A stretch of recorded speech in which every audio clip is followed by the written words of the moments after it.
Señor Presidente, Mr. President, we are participating in the resumed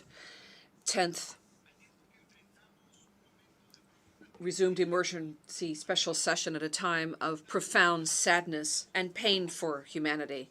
And we would like to express our most sincere condolences to the many victims. We stand in solidarity with the families, and we demand the release of the hostages, amongst whom are babies, children, women, and people of advanced age.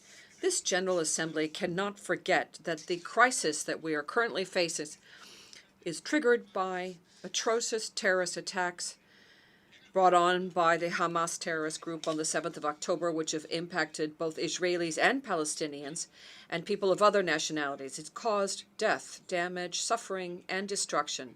It has also created a humanitarian situation of enormous proportion.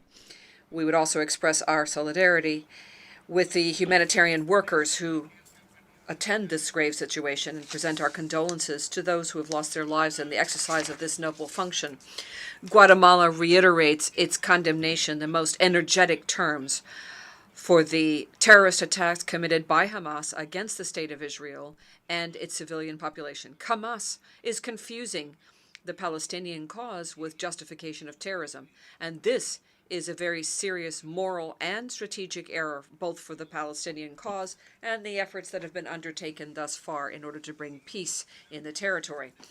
We also condemn the attacks of the terrorist group Hezbollah on Israel in breach of the resolution that establishes the Blue Line, which is the border between Israel and Lebanon, and which has cost the lives of civilians, both Israeli and Palestinians. Today, more than ever, it's worthwhile to recall the words of Golda Meir, and she said, if the groups that are in favor of Palestine were to lay down their arms today, there would be no more violence. But if the Israelis were to lay down their arms today, there would be no state of Israel. End quote.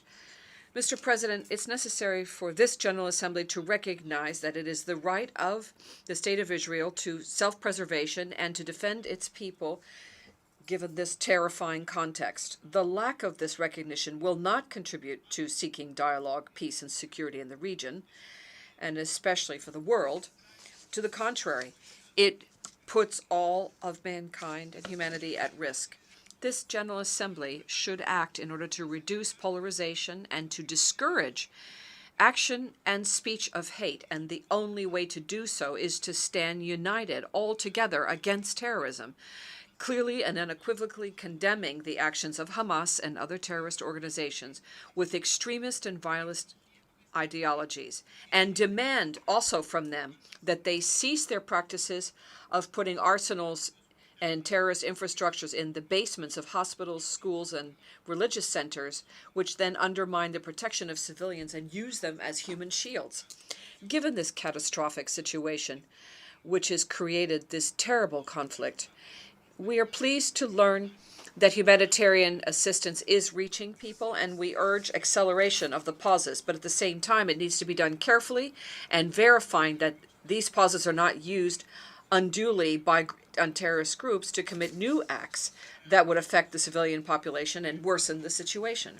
For the United Nations to effectively exercise its responsibility in the area of prevention and resolution of conflict that affect international peace and security, be it through the Security Council or the General Assembly, balanced resolutions need to be adopted that take into account all elements of the situation, and that would include, in this case, Israel's right to legitimate defense and safeguarding the peoples of Israel's right to self-preservation.